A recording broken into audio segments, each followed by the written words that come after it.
Welcome to the POZcast, where street smart, business smart, all kinds of smart people share their insights into the world of marketing, career journeys, and personal growth.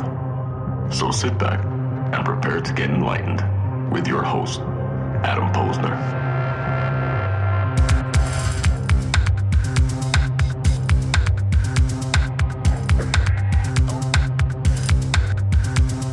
Quentin, what's up, my man? How you doing? I'm doing well. It's the first time someone's called me Quentin in a while. You prefer the Q? I prefer whatever, man, but Q's easier, so people typically call me Q. How are you? Doing all right. Where are you, in Milwaukee? I am, and it's raining, and there's ice storms, and it was pretty nasty here. This winter's been absolutely crazy. It's been warm. It was like in the 50s, and I don't know, man. People are just complaining. It's cold. It's hot. Where are you at? I am in Long Island. Yeah, I work from a pretty cool office space. Are you familiar with Long Island? You've been out here? I have a family up there, but I'm not overly familiar. No. Yeah, I work at this pretty cool shared office space. It's kind of like a WeWork here in Long Beach. So I'm about a minute and a half away from the beach, which is great because in the summertime I take lunch breaks, go over to the boardwalk, get some fresh air, and see the ocean. Well, awesome, and thanks again for making the time to connect. I really appreciate it. Yeah, dude, I appreciate you having me on this. Yeah, I don't know what to call it, but having me on. I mean, what this is interesting. I thought, with all this incredible content creation, I definitely want to hear your story and what you guys are doing over there. I thought it'd be really cool to just record our first ever chat and just show people how we network and how taking the online, offline, really works and how it really generates hopefully some synergy and some action, and just making great connections, man. So usually when I have these chats, it's really just, a chat. I tell my origin story, you tell your origin story, and then we kind of go from there. So I usually lead off, but I'd love to hear a little bit more about yourself, what you guys are doing at Misfits, and then tell my story and kind of go from there. No, for sure, dude. So I started off as a writer, musician, pivoted a bunch, ended up getting offered a job with a wearable tech company, also Cool. a virtual reality startup. I declined them both to start my own thing. My first company was a virtual reality startup in the education space that failed within 6 months because I had no idea what I was doing. And then I also had an agency that I launched around the same time. Struggled for about a year and a half, ended up taking off because around that time I was also recording videos every single day on various platforms, documenting my journey, writing blogs, things like that. Ended up hopping on LinkedIn, and my first video hit 30,000 views. Wow. As I continued to climb, my company finally started to take off as well, and I started being flown out to speak and consult and things like that. But I realized that wasn't what I wanted to do. I wanted to be more than a marketer. I wanted to have fun, and I wanted to build an actual company with employees and people that I actually wanted to spend time with. So my current company, Urban Misadventures, we essentially absorbed what I was doing before, which was just going into companies and teaching them that their employees were their greatest asset. So using our employee story to drive traffic revenue for the company. And now, we're an umbrella company. We own IEEG, which is a video storytelling company. We do some influencer work as well. And then we also own MK Misfits, which is an events company. But within that, all of our team members are influencers on their own platforms, and they have their own communities. And for the future, we're looking at building our own brands and our own products and running that through the funnel that we've been building. It's incredible. Right now, essentially, we tell stories and we host parties for a living. That's us. And how many guys do you have right now in the company? Yeah, so we've got a team of 10 if you include my dog. But that should be 11. We're offering Taylor. She's freaking awesome. We're about to offer her position with us as well, so it should be 11. That's incredible. And where do you see the company going in the next 12 months? Next 12 months, so we're on track to hit 7 figures annual recurring revenue in our first 18 months. We've legally only been a company for 4 months now, so that's going to happen. But within that, I'd also like to get the agency to the point where it's just running itself, where we become that machine where anybody comes on our team and we've got all the resources, all the data to turn them into an influencer to help them build their community and launch their career. But also that's around the time where I would like to look into, okay, let's launch this brand. Let's launch this product. So I would say that. But the biggest thing is that 7-figure mark. Wow. That's incredible, man. And what type of brands and influencers do you work with? Is it category specific or you wide right now? You're bringing it in. Like, what's your point of view? Yeah, so we will never niche down. So the niche is the fact that we tell stories. Also, we don't really work with influencers. We have like turned some people into influencers, but for the most part, we are the influencers. We want to create for us, and we can use that to help other people.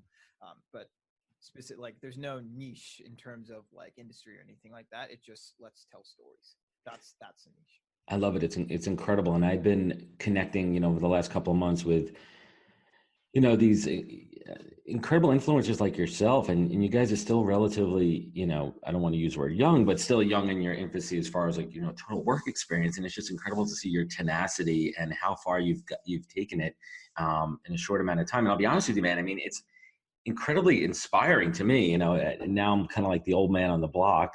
Man. No I such hate, thing as old. I hate saying it, man. It's crazy. I'm turning 40 next month, and it's kind of hitting me like a ton of. That's a good age. But I'll tell you, man, I feel young, right? And I feel more invigorated and excited about life and excited about what I'm doing in life. And I'll give you a little bit of background. So, born and raised in New York, or something I just take a shitload of pride in, man. I think it's a thick skin. It's a callus that we have here. It's something that we really hold our hat on. And I knew when I was in college that I was going to do something in marketing and advertising. I had great internships. I interned for the Buffalo Sabres hockey team up in school. So I was always part of the action and kind of knew I wanted to jump right in. So I came out of school and I worked at a couple of ad agencies here in New York, doing like alcohol and food and bev stuff. And that was pretty cool. Really got my hands dirty and how advertising worked. I spent some time in another small shop working on British Airways. And then Sirius XM came calling, and it was right around the time that Howard Stern was coming over. And I was like, dude, I was a huge Howard Stern fan, still am for my life, and just an idol of mine. I still think one of the best interviewers in the history of the world, just the way he conducts, it turns into a real conversation. And I really try to conduct myself that way too. So I was there for about 5 years. It was kind of the Wild West with all the content coming over and Howard building up the brand. Just great learning from a marketing standpoint, watching the business grow and seeing subscribers go from like 3 to 15 million in that 5 years. So we really grew as a company. Survived the merger with XM, which was another interesting point to really see how two main companies come together in the politics and the logistics and all the nuances within that. And then about the 5-year mark, I don't know why, but I had this itch to see what was next in life. And my wife and I have a friend who worked at American Express, and she's like, hey, they're hiring. And I was like, I never thought I'd work at Amex, right? And then I looked at my wallet and I saw I had 3 American Express cards on me. And I'm like, this could be interesting. So I went through like a gauntlet of interviews. I'm not even kidding, man. It was like going through like American Ninja Warrior to get a job there, and literally jumping through fire hoops and shit. And I got the job, and it was interesting because I pretty much knew within the first couple of days that it probably wasn't the right move, right? I just felt it, right? When something just doesn't feel exactly right in your gut, but I stuck with it, right? And it taught me a lot. It taught me about process and corporate culture. And one of the things about Amex is really best in class training and onboarding. So taking those pieces, I didn't know it then, like looking fast forwarding, 10 years later in my career, how important that time at Amex would be to my future, right? So about 1.5 years in, there was a new president that came on board, and they had a whole like organizational change and everything. And it was crazy. They said, check this shit out. They said, in a month, no one here will have their job. If you want your job, you have to re-interview for it. I was like, say what? I got to re-interview? I just went through all that. So they offered an incredible severance. And at the time, my wife was a month away from having our daughter. So I took 6 months off, kind of took a step back, spent time with her, which I would never trade for the world, man. Like those few months off, like with my daughter in those early years were incredible. But it gave me time to kind of think about what I really wanted to do. And I said, I want to go back to agency life. I loved working. I loved the creative process. I loved, combining strategy with client management and really building things.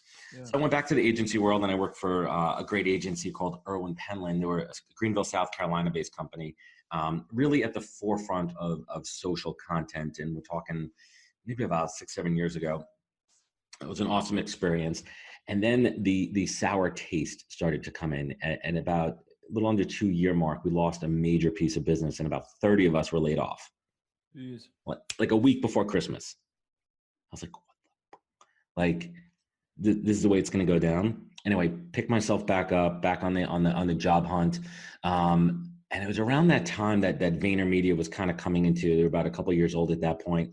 And I had a buddy that knew Gary and AJ from back in the day. And I was like, hey man, like this is a great place. So he connected me with them. I went in for some interviews. It went really well. And they're like, we love you, but right now we just don't have the need. So I went to work at another agency. And then about a year and a half later, Vayner came calling. They're like, hey man, let's do this shit. And I was like, oh my God. I'm like, at that time Gary was like, he was here, not where he is now, like here yet. And I jumped in head first. I was like, this is awesome. And I thought I reached the top of the mountain, right? As group director over there, the hottest agency in town, working with tremendous clients. But the first couple of months were good. And then, it kind of went south. And I take a lot of responsibility for that. There was some shit going on in my life. There was things that were in my control, things that were out of my control. And I let it slip away. And I just didn't deliver the goods. I didn't, and it happened pretty fast, right? And looking back on it, it was for the better, right? Because if you kept dragging that shit on, it would only get worse and worse. So I lost my job, man. I was fired, and it sucked, right? You think you make it to the top, and you don't bring your A game. And I was at the time I was 35. My daughter was 3 years old. We just bought a house, so like real life shit, responsibilities, and like, what the hell am I going to do? How am I going to pay the bills? And like, how am I going to go find another job? And it was at that point where I had to look inside and say, is this what I care about in life? Is this what makes me happy? Yeah. And that day that I got let go, Gary comes into the room and we're sitting face to face, and he sees that I'm completely distraught. And he's like, listen, man, sometimes shit just doesn't work out. It's not like because we don't like you. It's not, it's just not the right time and the right place. It's not that you're not smart, that you're not capable. It just didn't work out. And he looks over at me and he's like, well, what are you going to do next? And I'm like, I don't know, kind of been tossing around some things. And he said the single most important thing to me. He goes, at this stage of your life, you really got to stop focusing on the shit that you suck at. He's like, you're just going to go backwards, right? You're just going to try to fix it. He's like, think about your strengths and double down on them. And I let that like marinate for a minute. I was like, wow, that's pretty impactful, right? Like, just stop trying to go backwards and fix things that aren't working and repeating the same mistakes. And he's like, well, what are you good at? And I'm like, I'm good at this, what you and I are doing. I know marketing. I know the New York industry. He's like, well, what are you going to do with that? And I was like, well, listen, I have a buddy who does, finance recruiting. And he's always been for years saying, Adam, you'd be a great recruiter. You'd be great at this.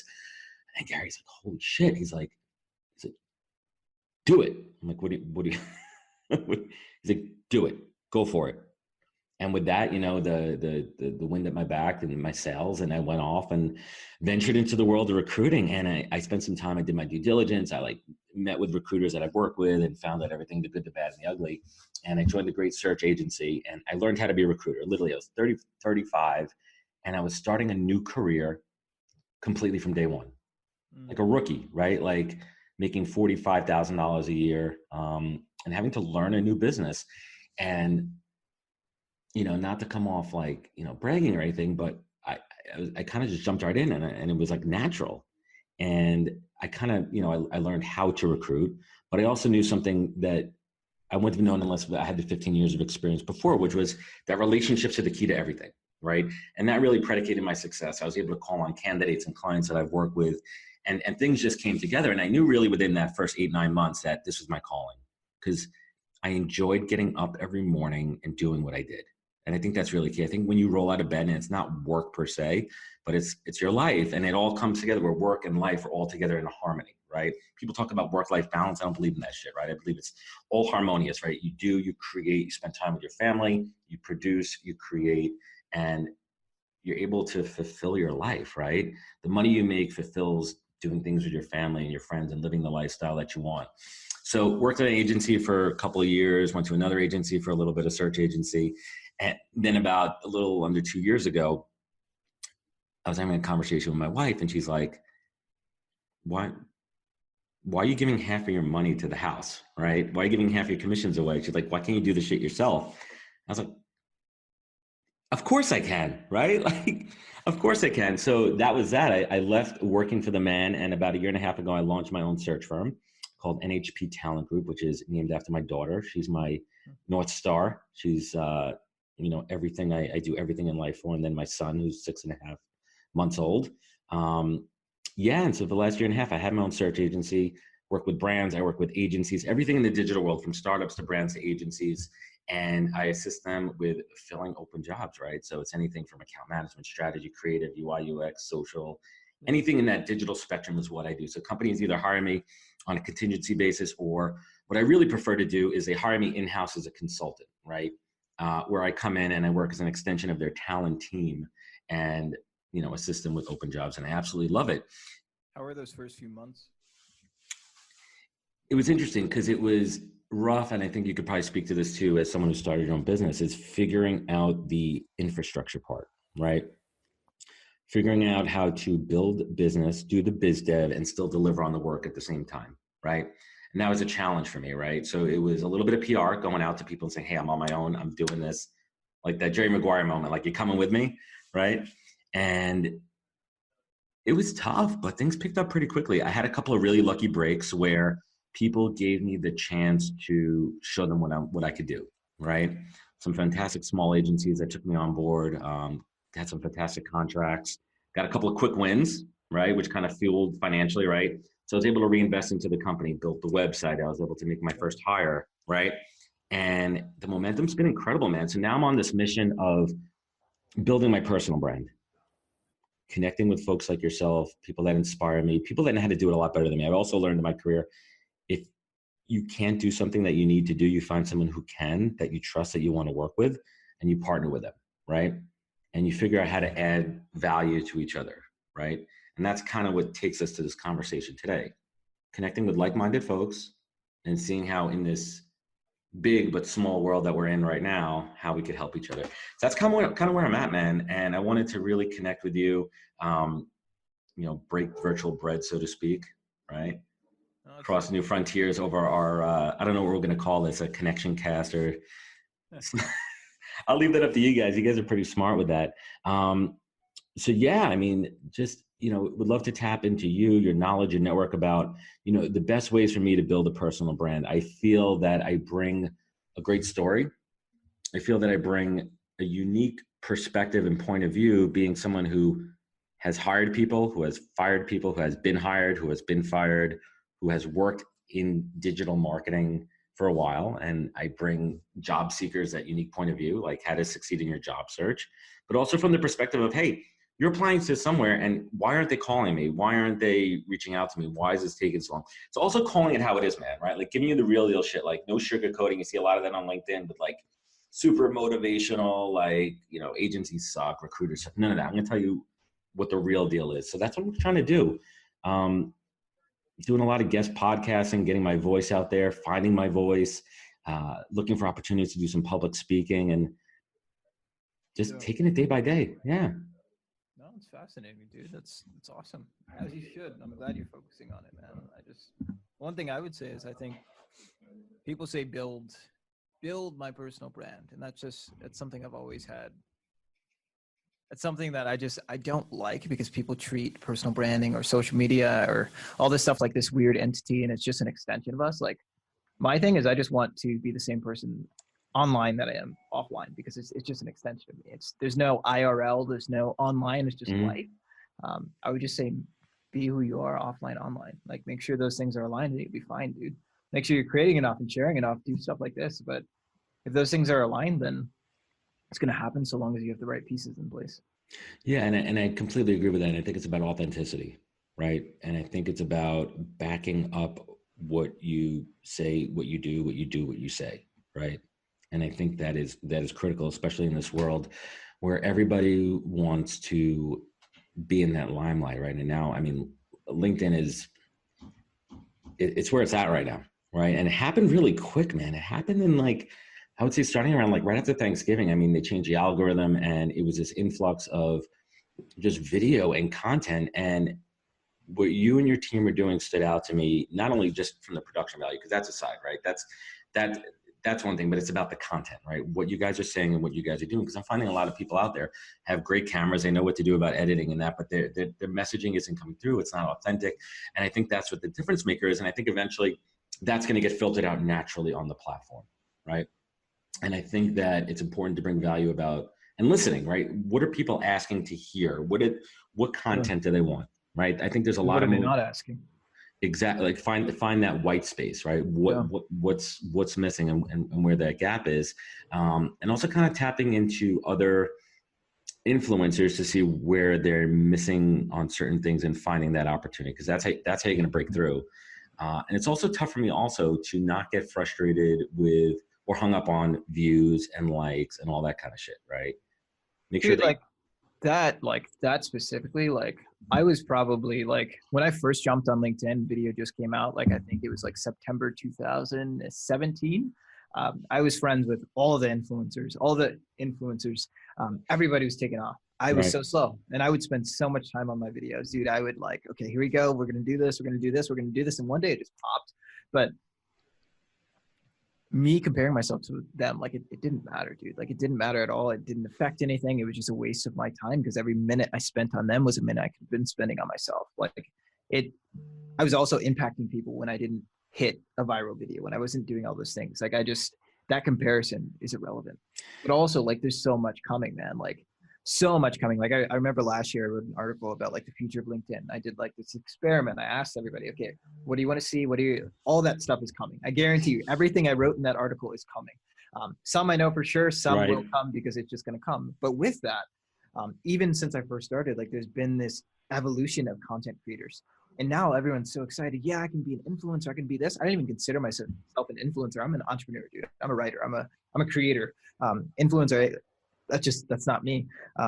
But all the YouTube creators, all the Instagram creators, they're going to migrate to LinkedIn. So they will. That's an interesting perspective too, because as someone who is a student of social media, right, I think about that too, right? So if you go back and if you have a timeline, you think about AOL, MySpace, Facebook, right? Is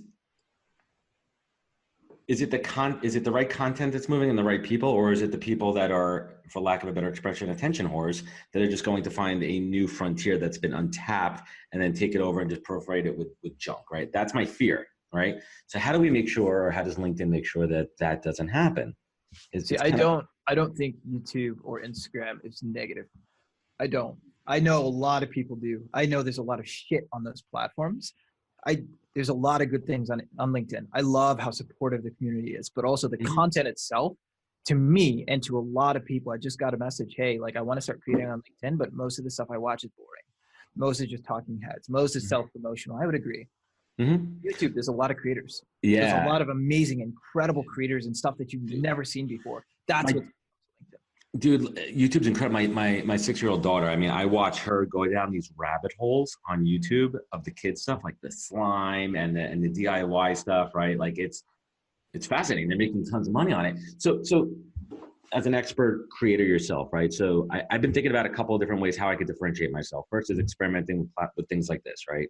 How do we show somebody something different than just your typical podcast question back and forth, right? Show how we do shit like this. The second thing I'm kind of working on, I'd love to get your thoughts. I've been soliciting questions from the community saying, what questions do you have for recruiters, both internal and agency, right? And then what I'm going to do is I'm setting up interviews with like major agency people, right? And asking them those questions, taping it, and then I don't know if I'm going to edit. I don't know what I'm going to do yet from a production standpoint. I'm going to tell you right now, definitely do that just because of what's coming, man. Just keep saving those questions. Keep saving them. Oh, it's good, man. So I'm basically compiling. I'm starting to record these videos. And I don't know what I'm going to do with it yet. I'm looking for, I have an audio resource. I have potentially an editing resource. I've been looking at Fiverr and stuff like that. But I want to package it up nice, right? Like I know it doesn't have to be perfect, right? But elements of branding, consistency, having my logo on it somewhere, right? Intro, outro, whatever it is. But I still want to keep it raw from a content perspective, right? It's not going to be overproduced, right? I'm not going to be crazy with, 4K, high def, any of that shit, right? But then I think about some other crazy things like, how could I tap into my network and relationships that I built over these years and bring people like in real life interviews with like, people do the podcast with like Claude and everybody, but like, I want to interview Claude and talk about, all right, let's talk about what happened when I got fired. Like, let's go deep, right? What's that process? Right? Like, what is a company? How does that process work from a company when someone is not performing, right? Like, what is that? Like, let's unveil the curtain, man. And like, I'm willing to like, I'm coming to terms with that. It took me a while to like say shit like that, but it's my story and just trying to bring it to life. No, it's really cool. I like that a lot. In all honesty, like that's something I've never seen before. Like genuinely, that's something I've never ever seen before. Interesting too, because I've been toying around the idea with a podcast, and I was talking to a couple of people this week, and ultimately, it's not about my motivation. I think it's about finding the time, right? Balancing my day-to-day work and doing the podcast take time, right? From booking, scheduling, doing your research, because you want to deliver a great product, right? But I'm also thinking about the non-traditional podcast, right? Like, how do I take my podcast away from that back and forth and utilize something like this, cut it up, produce it a little bit, right? And use this content as a podcast, right? Yeah. So it's a different format. Next podcast is like saying what I did before. All right, so today we're talking to, Jane Smith over at XYZ Agency, and we're talking about recruiting. We're talking about, the 10 things to break into an agency, like all that type of shit. So each episode would be a little bit different. Yeah. That's kind of what I'm thinking, but it's about finding the time, budgeting, right? Because the shit ain't free, right? And especially when you have people working for you, right? And you got to be consistent at it. It's not going to happen overnight. And the other thing is too, like, for me, it's not the likes as in numbers. It's about eyeballs, the right people's eyeballs looking at it, right? 1000%. I need to be looking at people within my industry, people who are other influencers, people who are in my digital marketing universe, right? I mean, it'd be great if I was talking to a plumber in Alaska, but how's that guy going to affect my bottom line? Yep. It's cool. I want him to hear it if he finds it entertaining and useful, right? That's why I like LinkedIn. A lot of people look at things at surface value, right? Like they'll look at me, hey, you're getting so many likes on your videos. I want to do that too. They don't realize is, yes, my videos get a lot of views. Yes, I'm reaching broad audience, and that's purposeful. Like that's on purpose. Like I'm just broad because it's a discovery platform, first degree, second degree, third degree. What they don't realize though is most of the deals we sign come from my articles or my community that I built, which don't get a lot of eyeballs. But that's where I say, okay, this is what I'm fucking good at. This is what I'll fucking beat anybody in the world at. The long form? Yeah. Pay me like all day. And I'm a writer too. So like that's my jam. But that's where I niche down. But the broad videos, they drive that traffic there. So LinkedIn it's a funnel. If you do it right, it can be a funnel. So yeah, and I've been experimenting too with videos too, right? Have you connected with Nico? He's a great one. Kid's got so much energy. Yeah, I know Nico. Right. And it's just fun. He's inspiring like just different ideas and to try things. And I think that attitude goes a long way. So it's taking that type of energy and pairing it with real impactful content, right? Like useful content. Because you have to think also on LinkedIn, you have to look at the demographics. You have to look at like there's fucking CEOs on this all day long. The people I want to talk to are twofold. One is that the people that I'm actually sourcing from a recruiting perspective. Yeah. And then the folks that are, I would say anywhere like out of college to that middle management level, right? Yeah. So I get on their radar, right? So they know when they're in their job search or they're a hiring manager and they're looking for somebody to recruit for them. And those are different demographics, which Completely. makes it hard, but it's also really, really fun. And I think the same for us, dude. Like for me personally, like let's build buzz, let's build hype, let's build a community. Maybe the CEOs don't like the content I'm posting, but damn, they see the community, they see the impact. That's what I'm selling. That's what I'm showing. So it's a balancing act, man, right? It is. I don't know. I like it. It's fun. Sociology. It's crazy, man. Well, cool, man. Listen, I just want to say, like, I really appreciate you making the time.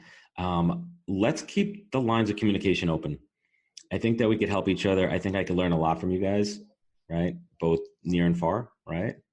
You plan on coming to New York anytime soon? Yeah, actually, I think I'll be there next month. So next month or late this month, but I get out there a lot.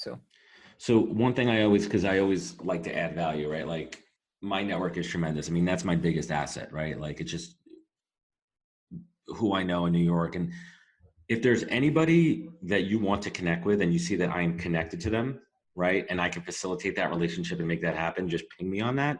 And, I'll make that happen as best I can, man. Likewise, dude. Likewise. Yeah. And when you're in New York, let's definitely meet up. Let's grab coffee, beer, whatever your vice is. Either. Right. And we'll make that shit happen and just, keep doing what you're doing. You're inspiring me, man. And, as I kind of get my thoughts together, definitely keep you posted if maybe we could do some business. Awesome, dude. And likewise. We're growing fast. So awesome, man. I really appreciate your time. You enjoy the rest of your day, Q. You as well, my man. Thanks, bud. Appreciate it. All right, dude. Peace. Bye. Wisdom is forever, but for us, it's time to go. Thank you for joining us. Luckily, we'll be back with our next episode jam-packed with more incredible humans. For more info, please visit www.nhptalentgroup.com.